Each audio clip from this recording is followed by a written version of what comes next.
Évitez de grignoter. Sud Radio, le 10h midi, les médias. Les invités du jour. Les invités du jour, ce sont Yannick Agnel, bonjour. Un de nos grands champions de natation, double médaillé olympique, 2 titres de champion d'Europe. Votre palmarès est tellement long qu'on ne pourrait pas finir l'émission. En tout cas, on est ravis de vous avoir avec nous.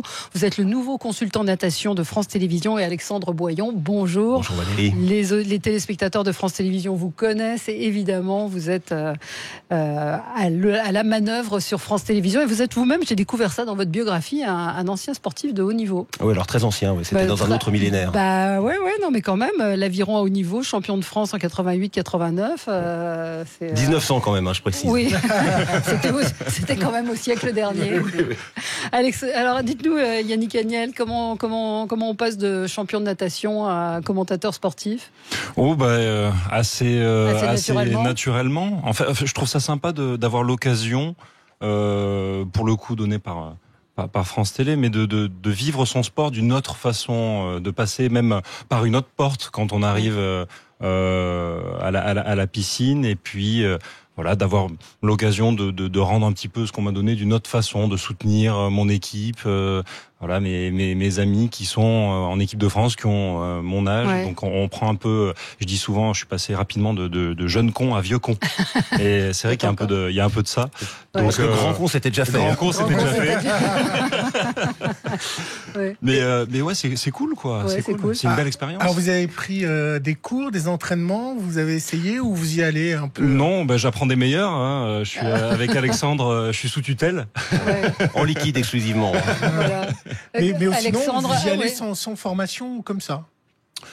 Sans formation, je bosse de mon côté. Ouais. Donc déjà, je me tiens au courant. Avec Alexandre, on va échanger avant, évidemment, bien sûr, la phase des commentaires. Et puis après, il s'agit de se renseigner sur tous les gens. Vous avez fait déjà l'expérience, Alexandre Boyon, avec... c'est pas le premier champion qui vient on a eu la chance d'avoir d'excellents commentateurs, consultants. La barre est haute. Laurent Manodou, Florent Manodou, qui est parti pour la plus belle des raisons, finalement, pour replonger. Ça se passait très bien. On a eu Michel Rousseau auparavant, qui était une Rolls-Royce. Et puis voilà, et Yannick, c'est un choix naturel, parce que déjà, il a un palmarès qui parle pour lui. C'est le seul double champion olympique français de natation dans les mêmes Jeux. Quand vous avez un Michael Phelps à Londres qui vient vous voir en disant heureusement que j'étais pas sur 200 mètres, parce que ça aurait été difficile, ça vous pose quand même un homme. Et puis on s'était rendu compte dès qu'il avait 16 ans, 17 ans et qu'on l'interviewait, on s'est dit celui-là, il a pas que du chlore dans la tête. Et ça il y a aussi un peu de neurones. Et ça change? Ah non, ça change pas. On a eu de la chance. J'ai commencé par ça. Hein. Je vous connais un peu. J'ai aussi une carte de presse. Non, mais c'est tous les journalistes ont vraiment envie de travailler avec des gens avec qui ils s'entendent bien. Et puis nous on s'entend super bien. Moi j'ai eu toujours le privilège de travailler avec des gens avec qui ça se passait bien. Quand on a des Michel Rousseau, des Florent Manodou, le risque c'est d'oublier des noms, mais des Stéphane Diagana ou des Yannick Agnel, on est tranquille parce qu'ils connaissent, parce qu'ils ont une capacité. De toute façon, eux ils ressentent avant. Voilà, nous on est journalistes, on travaille, on peut expliquer des choses, mais eux ils le ressentent. Ils savent avant même ce qui va se passer. C'est l'intérêt d'avoir quelqu'un qui a été dans la situation dans laquelle vont être ceux qui vont participer à ces mondiaux de natation. Ce sera du 21 au 28 juillet à Gwangju, en Corée du Sud. Alors il parle coréen en plus. Il parle coréen, c'est vrai. Comme un enfant de 3 ans, mais... allez-y, nous 2-3 mots en coréen. Je veux que je te dise quoi? Je sais pas. Annyeonghaseyo. D'accord. Ça veut dire quoi? Ça veut dire bonjour déjà. Ça veut dire bonjour, comment allez-vous? Il n'y a personne qui peut vous démentir ici. Voilà, exactement. Alors il s'est entraîné quand même avec Michael Phelps, c'est l'entraîneur de Michael Phelps pendant quelques années. Il parle russe aussi, donc ça peut aider quand même.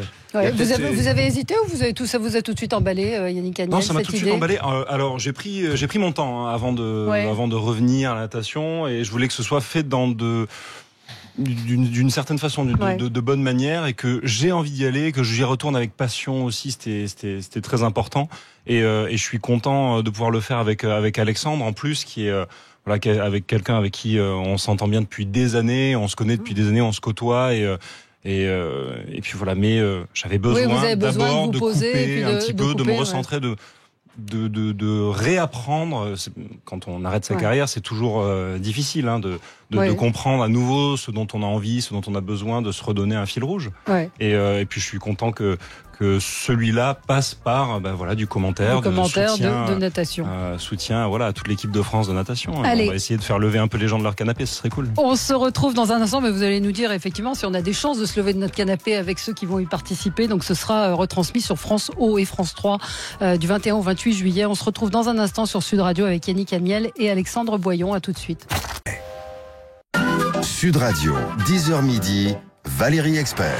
Avec vous sur Sud Radio, on est ensemble jusqu'à midi, 10h, 11h, les médias. L'événement, ce sera à partir du 21 juillet jusqu'au 28 juillet sur France O et sur France 3, les championnats du monde de natation. Et on est avec Yannick Amiel, qui est le nouveau consultant natation de France Télévisions, et Alexandre Boyon également avec nous, journaliste sportif. Gilles, vous vouliez poser une question Oui, moi je voulais savoir si lorsqu'on s'arrête en compétition, on a encore du plaisir à aller à la piscine avec sa serviette, son parasol, ou à la mer et se baigner sans partir pour un 400 mètres et rester quand même au bord. Alors la mer, oui, mais il faut qu'il y ait un peu de fond quand même. Ah oui. Ah oui, j'aime. C'est un truc qui m'a toujours ennuyé. Tu sais, pourtant on te dit la mer, le ressac, la plage, etc. Moi, je suis bien 1h30, 2h, et puis après je m'ennuie, mais fermement.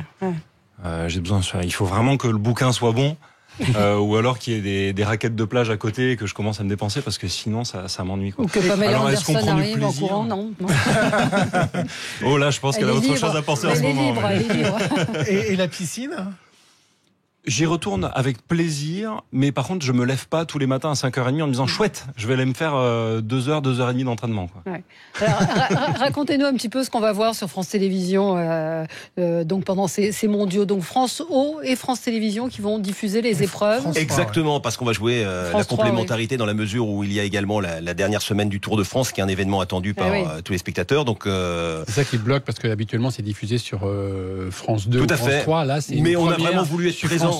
C'était important à un an des JO d'être ça là. Ça peut être un peu un handicap quand même d'être sur France O par rapport à. Si vous me parlez en termes d'audience, fatalement, vous avez des gens qui regardent le Tour de France, mais c'est pas un problème. On le voit pas comme ça. Vous savez, nous on offre un service, on est présent sur un événement, et puis on considère que la natation depuis de longues années maintenant sur France Télévisions est un événement incontournable de l'été. Donc on est là-dessus, et puis on est à un an des Jeux qui vont être un feu d'artifice, qui est un moment très important pour France Télévisions, surtout qu'on a acquis les droits de 2024 également. Et donc, on est présent là-dessus, et on sait que chaque répétition avant les Jeux Olympiques, il se passe toujours quelque chose, parce que c'est là qu'on marque vraiment les esprits une dernière fois. Alors, on aura des Français qui seront là. Il y a des chances de médailles, et puis il les connaît bien. Yannick, il y a Charlotte Bonnet qui est championne d'Europe du 200 mètres nage libre. Il y a Fantine Le Saffre aussi qui connaît bien, et puis Mehdi Metella. Voilà, donc sur Papillon. Voilà, il y a des stars qui sont parties, parce que Camille Lacour est partie, Yannick Aniel est parti. Malheureusement, Camille Muffat n'est plus là, et puis Florent Manodou, lui, il est en train de revenir. Il y a des stars qui reviennent, mais lui, il revient un peu trop tard. Il n'est pas prêt, oui. Yannick Aniel, Florent Manodou. Il n'est pas encore prêt pour être champion olympique, mais il reste une énorme saison avant d'être champion olympique. Un deuxième temps mondial, lors de la dernière compétition. Mais c'est extraordinaire. C'est extraordinaire, et puis surtout, il a le courage d'aller se frotter directement aux meilleurs après seulement 10 semaines de préparation, et de leur montrer qu'il est là, qu'il est prêt, et qu'il est seulement à quelques dixièmes d'eux.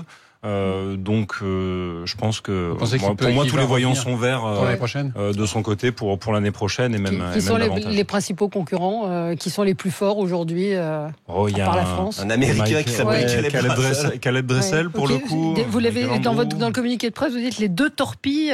Caleb Dressel, sont vraiment des torpilles. On va être simple, c'est-à-dire que Caleb Dressel, il a réussi quelque chose que seul Michael Phelps avait fait 10 ans plus tôt, remporter 7 titres au championnat du monde. Il avait 20 ans, c'était il y a 2 ans, il s'est approché à 200e du record du monde du 100 mètres papillon de Michael Phelps. Là, il est en période de travail, il a encore fait des chronos incroyables il y a 4 jours. On sait que c'est le nouveau Phelps, le nouveau Spitz. C'est un grand nageur. Ça passionne les Français également, la natation à la télévision. Ça fait toujours. Non, mais c'est chouette, Rémi. Valérie, ça passionne les Français grâce à des champions comme Yannick Aniel, parce qu'en fait, depuis quelques années, il y a eu, depuis déjà un certain nombre d'années, mais il y a une école française importante, et vous y croyez? Vous pensez vraiment qu'on va cette fois-ci avoir à nouveau pas mal de médailles? Oui, complètement. Alors cette année est un peu spéciale, comme le rappelait Alexandre, dans la mesure où on est dans une année... La délégation n'est pas énorme, elle n'est pas quantitativement pas énorme, si? Ouais, mais alors, ils sont 11, mais voilà, c'est... Mieux vaut la qualité que la quantité. Oh là là, quand on commence à dire ça... Non, je vais vous donner un chiffre. 98, 9 nageurs, à l'arrivée, 4 médailles. Le premier titre pour Roxana Maracineanu, qui est aujourd'hui ministre, et 3 médailles d'argent. Ouais. Donc après, si vous mettez des quotas qui sont élevés pour pouvoir entrer en équipe de France pour les championnats du monde et que vous êtes là-bas, vous savez que vous faites partie d'un contingent qui joue le podium, la finale minimum. Donc voilà, après, ça ne veut pas dire qu'ils seront tous sur le podium, loin de là, mais il y en a qui vont pour apprendre, mais on sait quand même qu'il y a un potentiel pour réussir quelque chose. Donc voilà, effectivement, si vous êtes 25 Américains, là c'est inquiétant parce qu'on se dit qu'ils peuvent tous aller chercher un titre. Ouais. Et puis malgré tout, en finale, il y a que 2 personnes par nationalité qui peuvent accéder. Elles sont où vos médailles, justement, puisqu'on parle de médailles? Ça dépend lesquelles. Elles sont chez mes parents, parce que j'ai pas assez de place à Paris. Donc il y a trop de médailles. Il y a trop de médailles. Il a qu'un 600 mètres carrés, donc. Et les médailles olympiques? Elles sont cachées. En sûreté, mais elles sont pas. Elles sont en sûreté. Ouais, elles sont pas dans un coffre-fort à la banque, par contre. Elles sont à portée de main, quoi. Et vous les regardez de temps en temps, vous les. Non, vous dormez vraiment avec. à la demande oui, vous des les gens montrez, quand ils viennent à la maison, mais en général, c'est pas. Non, je m'amuse pas à les sortir le soir et à les frotter comme une lampe magique en disant peut-être que ça va revenir, je sais pas. Et comment le retour de Florent Manodou, vous le comprenez? Ça vous a effleuré l'esprit après tout, parce que vous êtes extrêmement jeune, donc vous pourriez vous aussi revenir. Oh, merci. En fait, on a eu 2 façons différentes de penser l'après Rio. Pour moi, c'était vraiment définitif. C'était je m'arrête et puis j'ai ma seconde vie, ma 3e, 4e qui commence. Pour Florent, c'est un break.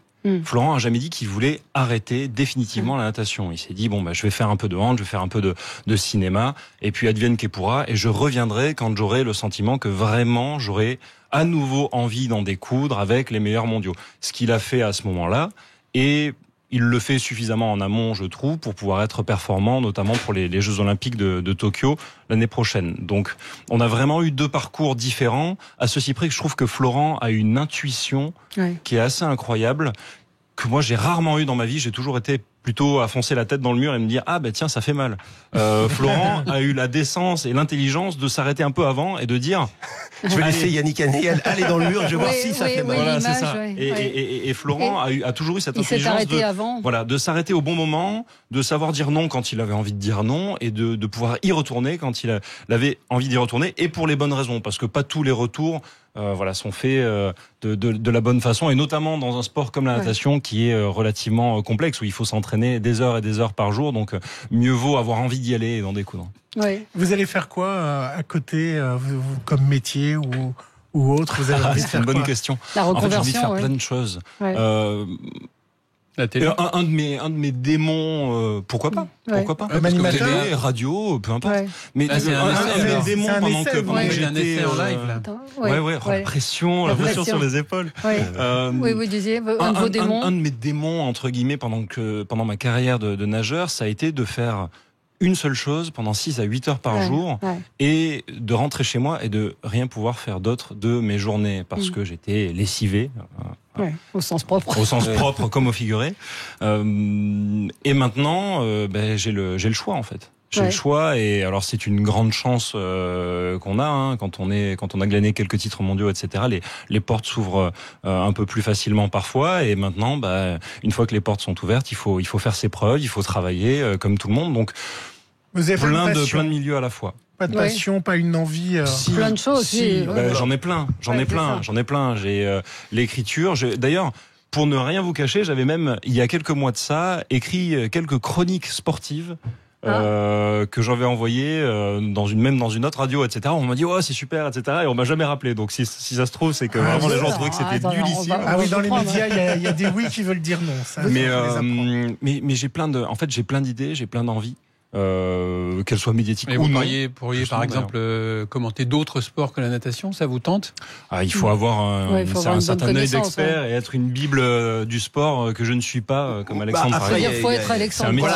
Il est consultant aussi, c'est-à-dire que c'est vrai que les bons consultants pourraient faire journaliste et les journalistes pourraient par moment avoir des analyses de sportifs entre guillemets sans avoir le palmarès, le background. Mais là, pour l'instant, c'est vrai qu'avoir un regard sur le tennis, c'est pas ça que maintenant, en fait, il n'y a plus d'émissions sportives ou de retransmissions sans consultant. Le consultant qui n'était pas systématique il y a quelques années, maintenant c'est devenu un passage obligé. Je vais même aller plus loin. C'est Canal+.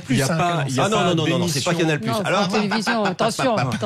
C'est France Télé, enfin c'est France Télévisions, c'est le RTF à l'époque, et le premier c'était Pierre Albaladéjo. Donc voilà. Après Canal+, excusez-moi, Pierre Albaladéjo a commencé en 68 et Canal+ était en 84. Non, mais voilà. Bon, mais c'est quelque chose. J'allais même dire autre chose. Il y a même plus quasiment d'émissions tout court sans consultants. Les consultants économiques, politiques, etc. Il y en a tout le temps. Alors c'est pas des consultants, ce sont des experts.